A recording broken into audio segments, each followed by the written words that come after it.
Hello friends, welcome to my channel. तो ये mister lipstick का 15th एपिसोड है। अगर अब तक आपने इसके प्रीवियस एपिसोड नहीं देखे हैं सो आई रिक्वेस्ट यू गाइस कि पहले आप उनको देख लीजिए, तो आपको ये ड्रामा और भी अच्छे तरीके से समझ में आएगा। And friends, if you really like Asian dramas तो आप मेरे फर्स्ट चैनल पे भी विजिट कर सकते हैं। मेरे फर्स्ट चैनल पे भी आपको बहुत ही अच्छे अच्छे ड्रामास मिल जाएंगे। And friends, if you really like my video please don't forget to subscribe my channel. So without any further delay let's start this video.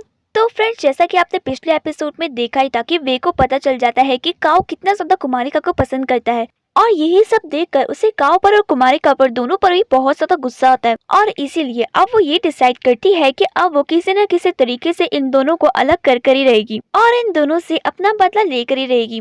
Next day काओ जब कुमारिका को उसके घर पर लेने के लिए जाता है तो कुमारिका काओ को देखकर बहुत ही ज्यादा खुश हो जाती है और उससे कहती है कि सर, जब भी आप मुझे लेने के लिए आते हैं तो मुझे बहुत ही ज्यादा अच्छा लगता है, बट आज आपको क्या हो गया? आज आप थोड़े बीमार टाइप के लग रहे हो।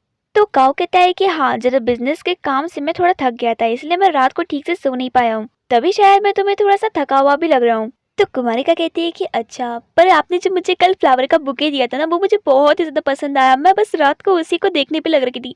सच में वो फ्लावर सब मेरे फेवरेट फ्लावर्स बन चुके हैं। तो काओ उससे बोलता है कि तुम कौन से फ्लावर्स की बात कर रही हो, मैंने तो तुम्हें कोई फ्लावर्स दिए ही नहीं। तो कुमारिका कहती है कि कल मैं आपके ऑफिस में जो फ्लावर का बुके पकड़ के आई थी वो आपने तो मुझे दिया था।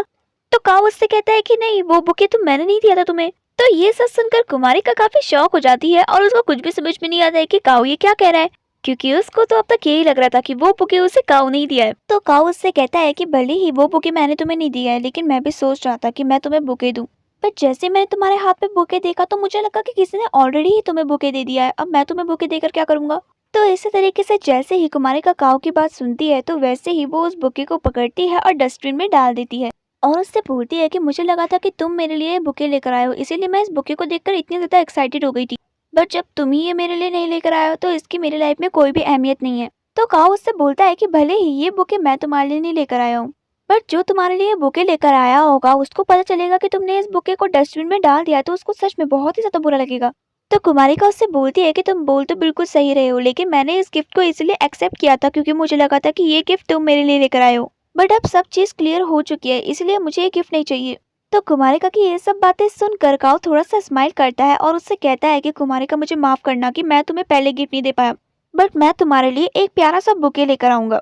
तो कुमारिका उससे बोलती है कि नहीं, मुझे अब कोई फ्लावर्स नहीं चाहिए, वैसे भी फ्लावर्स का क्या है, फ्लावर्स तो 2 ही दिन में मुरझा जाते हैं। तो काओ कहता है कि फ्लावर्स नहीं तो तुम्हारी कोई विश है जो मैं पूरी कर सकता हूँ। तो कुमारिका कहती है कि नहीं, ऐसा भी कुछ नहीं है, बस मैं यही चाहती हूँ कि जिस तरीके का बिहेव आप मेरे साथ कर रहे हैं उस तरीके का बिहेव आप हमेशा मेरे साथ करते रहिएगा, क्योंकि सच में आपकी पर्सनैलिटी एकदम जेंटलमैन की तरह है। तो काओ कहता है कि ये भी कोई कहने की बात है, मैं तो तुम्हारे साथ हमेशा रहूंगा। तो ये सारी बातें सुनने के बाद कुमारिका बहुत ही ज्यादा खुश हो जाती है और काओ को हल्के से मारती है, जो कि कुमारिका की तरफ से हल्के होता है लेकिन काओ को बहुत ही तेज लग जाती है। और काओ उससे बोलता है कि सच में तुम बहुत ही ज्यादा स्ट्रांग हो। दूसरी तरफ काओ की सिस्टर वे से कहती है कि चाहे कुछ भी हो जाए, कुमारिका किसी भी तरीके से काओ की गर्लफ्रेंड नहीं बननी चाहिए, क्योंकि मैं नहीं चाहती हूँ कि काओ की गर्लफ्रेंड कोई ऐसी बेवकूफ लड़की बने जिसका कुछ स्टैंडर्ड ही ना हो। कहा कुमारिका इतनी पुअर फैमिली से बिलोंग करती है और हम कितने अमीर हैं, शादी करने के लिए कुछ तो स्टैंडर्ड चाहिए ही ना। इन सारी बातों का ख्याल तुम्हें रखना है वे, कि तुम हमेशा कुमारिका को काओ से दूरी रखो। तो वे उससे कहती है कि मैंने काओ को बहुत बार समझाने की कोशिश की कि वो कुमारिका से दूर रहे, लेकिन काओ मेरी बिल्कुल भी बात मानता ही नहीं है। वो तो कुमारिका के पीछे पागल ही हो चुका है और मुझको ऐसा लगता है कि उसकी लाइफ में आपसे ज्यादा अहमियत अब कुमारिका की हो गई है। ये सब सुनकर काओ की बहन को बहुत ही ज्यादा गुस्सा आता है और वो उससे बोलती है कि आई हेट दैट गर्ल। इन कुमारिका जैसी लड़कियों को मैं अच्छे से जानती हूँ, ये बस अमीर लड़कों की प्रॉपर्टीज पर ध्यान देती है और मौका देकर उनकी सारी प्रॉपर्टी हड़प देती है। पर वे, मुझे पता है कि तुम उस कुमारिका को हमारे रास्ते से हटाई दोगी। कुमारिका की शादी तो मैं कभी भी काओ से होने नहीं दूंगी, चाहे उसके लिए मुझे कुछ भी क्यों ना करना पड़े। काओ की बहन की ये सारी बातें सुनकर वे को बड़ा मजा आ रहा होता है, क्योंकि वो तो यही चाहती थी कि वो काओ की बहन के दिल में कुमारिका के लिए बुरी तरीके से नफरत पैदा कर दे। थोड़ी ही देर में जब वे और वो ओल्ड लेडी बाहर आते हैं तो वे उस ओल्ड लेडी से बोलती है कि आई होप कि अब तो तुम्हें समझ में आ ही गया होगा कि तुमको क्या करना है। मेरे और काओ की बहन में जो कुछ भी बातें हुई ना, अगर वो तीसरे पर्सन को पता चली तब तुम देख लेना। तो वो ओल्ड लेडी वे से बोलती है कि मैं तुमसे पहले से यहाँ पर काम करती हूँ, मुझे पता है कि मुझे क्या करना है और क्या नहीं करना है, इसीलिए बेहतर ये होगा कि तुम मुझे ना बताओ कि मुझे क्या करना है। तो उसके बाद वे उनसे कहती है कि आपको पता है ना कि अब आप बूढ़ी हो चुकी हो, तो मुझे लगा कि आप कहीं धीरे धीरे करके चीजें भूलने न लग जाओ, इसलिए मैंने सोचा कि मैं आपको पहले ही बता देती हूँ। तो वो लेडी उससे बोलती है कि हाँ, मैं बूढ़ी जरूर हो गई हूँ, लेकिन मेरी याददाश्त तुम्हारी याददाश्त की तरह इतनी कमजोर नहीं है जो मैं इतनी जल्दी से सारी चीजें भूल जाऊंगी। मेरी चिंता करने के लिए थैंक यू, बट तुम्हें मेरे से ज्यादा अपनी चिंता करनी चाहिए। कहीं ऐसा ना हो कि काऊ सच में ही कुमारिका से शादी कर ले तुम्हें छोड़कर। और ऐसा ही कहकर वो वहाँ पर से चली जाती हैं और वे उनकी बातों पे बस गुस्सा ही करती रह जाती है। थोड़ी देर बाद वे गुस्से में अपनी कार के अंदर आती है, तभी वो देखती है कि उसको उस फोटोग्राफर का मैसेज आ रखा है कि उसने उसे कुमारिका और फीफी की फोटो भेज दी है। अब उसे उनके साथ जो भी करना है वो उसके ऊपर है।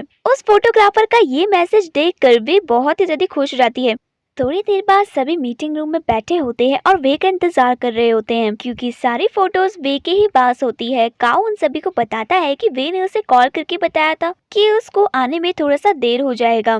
काऊ की ये सारी बातें सुनने के बाद फीफी कहती है कि wow, I am so excited, तो देख लेना कि मेरी फोटो तो बहुत ही ज्यादा अच्छी आएगी और मैं बहुत ही ज्यादा सुंदर लग रही होंगी जैसे मैं हूँ ही। और ऐसा ही कहकर फीफी शर्माने लग जाती है और काऊ को तो फीफी की इतनी नखरीली हरकतों को देखकर बड़ी ही हंसी आ रही होती है, लेकिन वो अपनी हंसी को फिर भी कंट्रोल करता है। काफी ज्यादा इंतजार करने के बाद फाइनली थोड़ी देर में वे वहाँ पर आ ही जाती है और उनसे कहती है कि आई एम सो सॉरी, बहुत सारा ट्रैफिक लग रखा था ना, इसलिए मुझे आने में देर हो गई। तो टुल वे पे गुस्सा करते हुए बोलता है कि तुम्हारी वजह से पहले से ही हमारा इतना सारा टाइम बर्बाद हो चुका है। तुमको क्या लगता है कि इस दुनिया में बस तुम्हारा ही टाइम इम्पोर्टेंट है?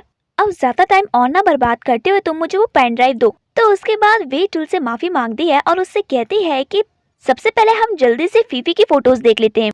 तो उसके बाद टुल उस पेन ड्राइव को अपने लैपटॉप पे लगाता है और उसके बाद वो सभी फीफीज की फोटोज देखते हैं। फीफी जैसे ही अपनी फोटोज देखती है तो वो अपनी तारीफ करना शुरू कर देती है और कहती है कि वाओ, मैं फोटोज में कितनी ज्यादा अच्छी लग रही हूँ, एकदम परफेक्ट प्रेजेंटर। और इसी तरीके से सभी को फीफीज की फोटो वाकई में अच्छी लगती है। काऊ भी फीफी की फोटो की काफी तारीफ करता है। फीफी की फोटोज देखने के बाद वे कहती है कि अब कुमारिका की फोटोज निकालो। एक्चुअली में वे कुमारिका की फोटोज देखने के लिए इतनी ज्यादा एक्साइटेड इसलिए होती है क्योंकि इसके पीछे उसकी बहुत बड़ी चाल जो थी। एक्चुअली ने उस फोटोग्राफर ने कुमारिका की सारी ही फोटोज डिलीट कर दी थी। वे यही चाहती थी कि बस कुमारिका की सबके सामने बेइज्जती हो और उसका कॉन्फिडेंस दोबारा से बहुत ही ज्यादा लो हो जाए। जिधर एक तरफ वे ने कुमारिका के साथ इतनी बड़ी चाल चली होती है, उधर ही कुमारिका को तो कुछ पता भी नहीं होता है और वो बेसब्री से अपनी फोटोज का इंतजार कर रही होती है। लेकिन टुल बहुत ही ज्यादा टाइम लगा देता है। तो कुमारिका उससे बोलती है कि क्या हो गया, मेरी फोटोज क्यों नहीं खुल रही है? तो टुल कहता है कि फीफी की तो सारी ही फोटो खुल गई, लेकिन तुम्हारी फोटोज की फाइल तो मुझे मिल भी नहीं रही है। तुम्हारी फोटोज की फाइल डिलीट कैसे हुई?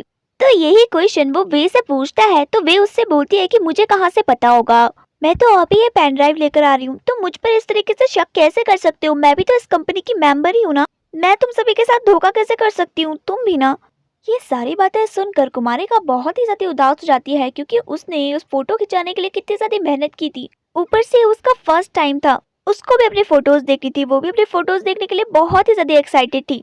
तो उसके बाद काऊ जैसे ही कुमारिका की तरफ देखता है तो वो बहुत ही उदास होती है। इसीलिए काऊ खुद ही उठकर टुल के पास जाता है और उससे बोलता है कि ऐसा कैसे पॉसिबल हो सकता है कि फीफी की एक भी फोटोज डिलीट नहीं हुई और कुमारिका की एक भी फोटोज खुल नहीं रही है। तो उसके बाद टुल उससे कहता है कि मैं बार बार कुमारिका की फोटो देख रहा हूँ, लेकिन तुम ही देखो यहाँ पर तुम्हें एक भी फोटोज कुमारिका की नहीं दिखेगी। तो जब वो सभी सीरियस हुए रहते हैं तभी टुल की नजर वे पर पड़ती है, जो कि इतनी सीरियस सिचुएशन में भी मुस्कुरा रही होती है। और यही सब देखकर टुल को समझ में आ जाता है कि इस सब के पीछे किसी और का नहीं बल्कि वे का ही हाथ है।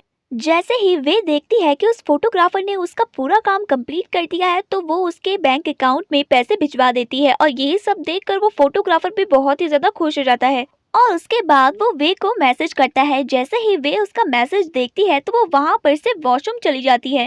तो उसके बाद वो फोटोग्राफर वे से कहता है कि थैंक यू सो मच मेरे बैंक अकाउंट में पैसे डलवाने के लिए, और अगर तुम्हें मुझसे कुछ और भी काम होगा तो मुझे जरूर इस तरीके से बता ही देना।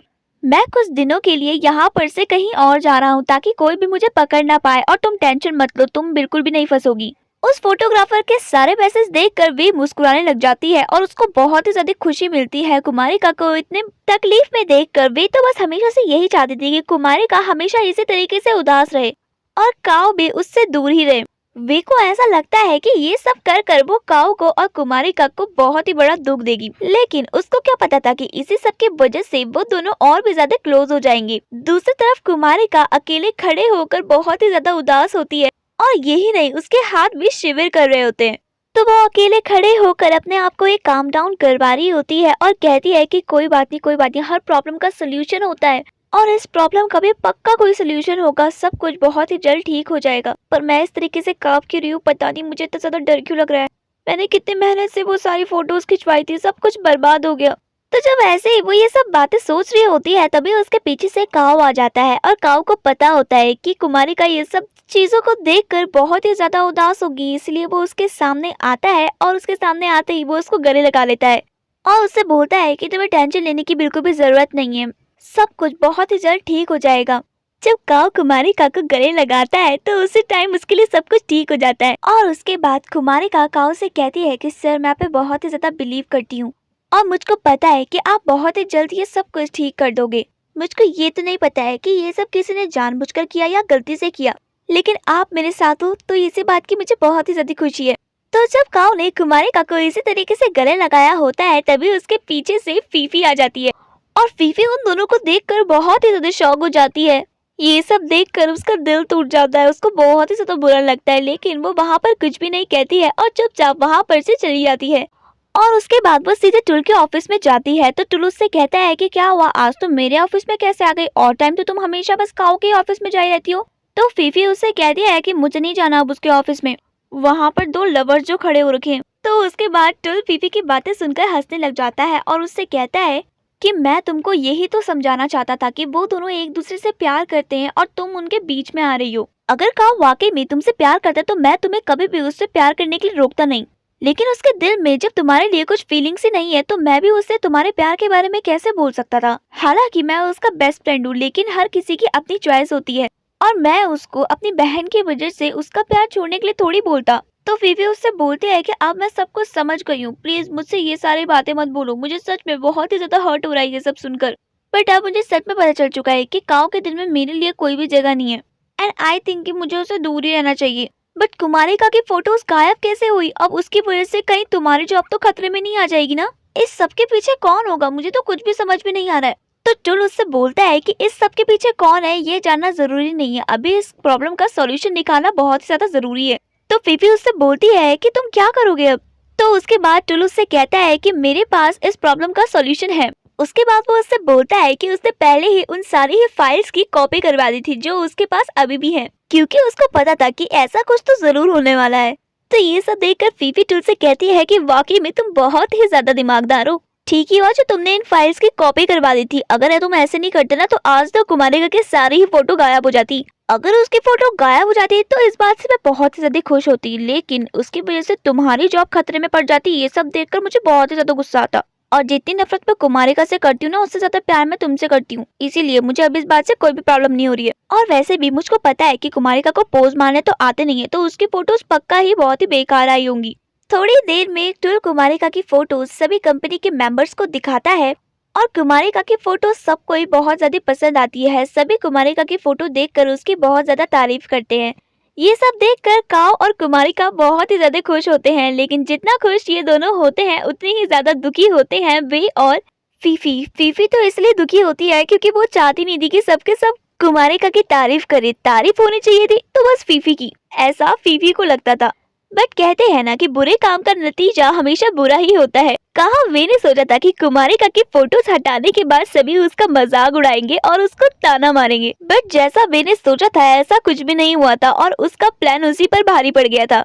तो चलिए फ्रेंड्स, आज के लिए बस इतना ही, बाकी का ड्रामा मैं आपको नेक्स्ट एपिसोड में सुनाऊंगी। तब तक के लिए बाय।